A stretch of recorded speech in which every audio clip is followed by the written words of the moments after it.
नमस्कार, स्वागत है आपका यू न्यूज में। मैं हूं आपके साथ शिवानी। चले रुक करते हैं आज की बड़ी खबरों पर। कोई करता है खबरों से आगे रहने का वादा, कोई करता है तेज रफ्तार का दावा, फिर भी क्यों दब जाती है सही खबर? ना वादा ना दावा। नमस्कार, देख रहे हैं यू न्यूज़ हरियाणा। जैसे कि लगातार सभी पंचायतों में जाकर विकास कार्य दिखा रहा हूँ, जानने की कोशिश करेंगे। यहाँ से भी टेंडाहेड़ी से कई सारे सरपंच खड़े हो रहे हैं। गुल्ली जी का लड़का है, जानने की कोशिश करते हैं क्या उद्देश्य है चुनाव लड़ने का और क्या करना चाहते हैं। पहले तो राम राम जी सभी को, मेरा सभी ग्रामवासियों को। और जो गांव में मैं जो विकास कराना चाह रहा हूं, पहली बात तो जी गांव में कोई युवा बच्चों की कोई भी किसी प्रकार की कोई सोच ही नहीं रहा है। बच्चों के भविष्य के बारे में किसी की सोच नहीं है।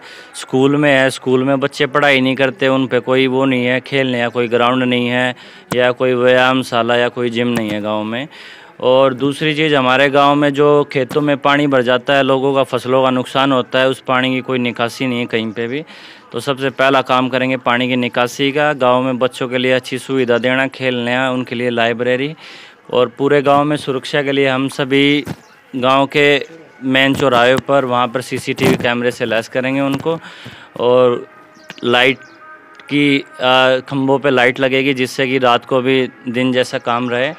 और हमारे गांव में मेरी जो सोच है कि मैं हर साल गांव के कम से कम 10 से 15 बच्चों को बाहर माउंटेन में कोर्स करने के लिए भेजूं, ताकि वो बाहर जाएं, लोगों से मिले, नए लोगों से मिले, दोस्त बनाए और नया सीखे। क्योंकि जो यहाँ के गांव के लोग हैं वो गांव से बाहर नहीं जाते या उनको कुछ पता नहीं है। अगर आप उनको कहीं बाहर भेजेंगे तो उनसे वो ढंग से बात भी नहीं कर पाएंगे। तो मेरी सोच है कि जितने मेरे गाँव के युवा हैं, मैं उन सबको बाहर पूरे दुनिया में, पूरे भारत में उनको पहाड़ों में लेके जाऊं, उनको ट्रेनिंग कराऊं, जिसकी वजह से वो आर्मी में इजीली जा सकते हैं, रोजगार बढ़े, और वो आके फिर छोटे बच्चों को भी वो चीज़ें उनको समझा सके, सिखा सके। और मैं स्कूल में जाके मैं बच्चों को खुद वहाँ पे ट्रेनिंग दूंगा। मैं ऑलरेडी माउंटेनिंग के कोर्स किए हुए हैं, मैंने विल्डरनेस फर्स्ट रिस्पॉन्डर के कोर्स किए हैं, जो कि मतलब कुछ भी इंजरी होती है, कुछ हादसा होता है, तो हम जाके वहाँ पे क्या हमें रिस्पॉन्स करना चाहिए, कैसे हम मदद कर सकते हैं। कोई एक्सीडेंट हुआ है, किसी को चोट लगी है या कोई भी है, उसका वो करेंगे। पशुओं के लिए जो झोड़ है उनको हम अच्छे से सफाई कराएंगे, उनको अच्छे से मेंटेन करेंगे। और गांव में बुजुर्गों का विशेष ध्यान रखेंगे। गांव में पशुओं का यहाँ डॉक्टर है? गांव में कोई भी पशुओं का डॉक्टर नहीं है, गांव में कोई भी क्लिनिक वगैरह ऐसा नहीं है। तो सबसे पहली कोशिश रहेगी कि गांव में कोई क्लिनिक बनवाए, जो कि क्योंकि जिन लोगों के पास अपना प्राइवेट व्हीकल है वो तो यहाँ से बहादुरगढ़ चले जाते हैं, 7 किलोमीटर है। बट जो लोग उसके लिए पैसे नहीं है या जा नहीं सकते, जो गरीब लोग हैं, तो वो गाँव में उनको वो सुविधा मिल सके। और पशुओं के लिए भी गांव में कुछ नहीं है, तो एक डॉक्टर हम पशुओं के लिए भी गांव में कुछ अस्पताल बनवाएंगे। हेल्थ सिस्टम कैसा है? हेल्थ सिस्टम गांव में नहीं है। कोई एक डॉक्टर है, वो भी लोकल सा है, जिसको कोई नॉलेज नहीं है। अगर यहाँ पे हमें कुछ इमरजेंसी हो जाती है तो हमें सीधा रोहतक जाना पड़ता है पीजीआई में। और लोगों को काफ़ी समस्या है, मैंने पूरे गांव में घूम के देखा है। लोगों ने बताया, बच्चों ने बताया कि हमारे पास खेलने की कोई सुविधा नहीं है। जैसे बुजुर्ग लोग हैं, उनके लिए व्यायाम वगैरह कराने के लिए एक अच्छा सा पार्क, उनके लिए एक हम योगा टीचर उनके लिए उपलब्ध कराएंगे, जिससे बुजुर्ग लोग हैं उनका स्वास्थ्य अच्छा रह सके और खान पीन में भी वो कैसे सुधार कर सकते हैं। क्योंकि आज के समय में कोई गांव में बताने वाला ही नहीं है कि गांव में कैसे लोगों को आपस में मिलकर रहना चाहिए। और हम गांव के सभी युवा बुजुर्ग लोगों को एकजुट करने की कोशिश करेंगे। खंभों पर देख रहा हूँ लाइटें नहीं है, डस्टबिन वगैरह नहीं है, परेशानी। हाँ, गांव में सफाई का विशेष ध्यान रखेंगे, नालियों का सफाई का हम डस्टबिन लगवाएंगे गांव में।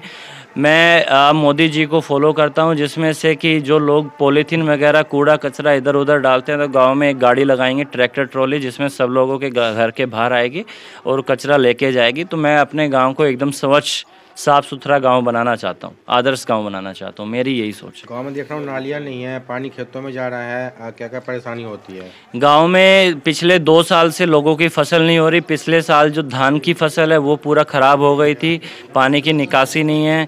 जो गेहूँ है वो पानी भरने की वजह से लोग गेहूँ बो नहीं पाए थे। प्रॉपर नाली बनवाया जाएगा? प्रॉपर नाली बनवाई जाएगी। जो खेतों में कच्चे रास्ते हैं, जो उनका पूरा निष्पक्ष निकाला जाएगा, उनकी चौड़ाई है, लंबाई है। कुछ लोगों ने पंचायती ज़मीन पे कब्जा किया हुआ है। जो हरिजन लोग हैं, मैं 36 बिरादरी को एक साथ लेके चलना चाहता हूँ। जो हरिजन लोग हैं वहाँ पे चुनाव प्रचार में तो हर कोई चला जाता है, बट उसके बाद वहाँ पे कोई जाके ये भी नहीं देखता कि वो लोग क्या सरवाइव कर रहे हैं, उनको क्या क्या प्रॉब्लम है।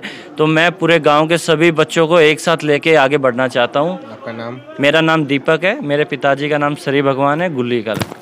तो दीपक जी का साफ साफ कहना है युवा, बुजुर्ग, महिलाओं सभी को साथ लेके चलेंगे। जनता को बस एक बार भरोसा करने की ज़रूरत है। और आने वाले 2 तारीख को चुनाव है सरपंच के। अगर आप लोग चाहते हैं कि ईमानदार व्यक्ति, युवा, कर्मठ, जुझारू और शिक्षित लोग आगे आए तो आप वोट दे के चुनाव चिन्ह मेरा साइकिल का है, जो कि पहला बटन है। आप भारी से भारी मतों से विजयी बनाए। मैं आपका आभारी हूँ। सभी मेरे ग्रामवासियों का तहे दिल से मैं धन्यवाद करता हूँ। हरियाणा से रंजन जायसवाल की रिपोर्ट। मेरे साथ बस इतना ही। बाकी की तमाम खबरों के लिए देखते रहिए यू न्यूज़।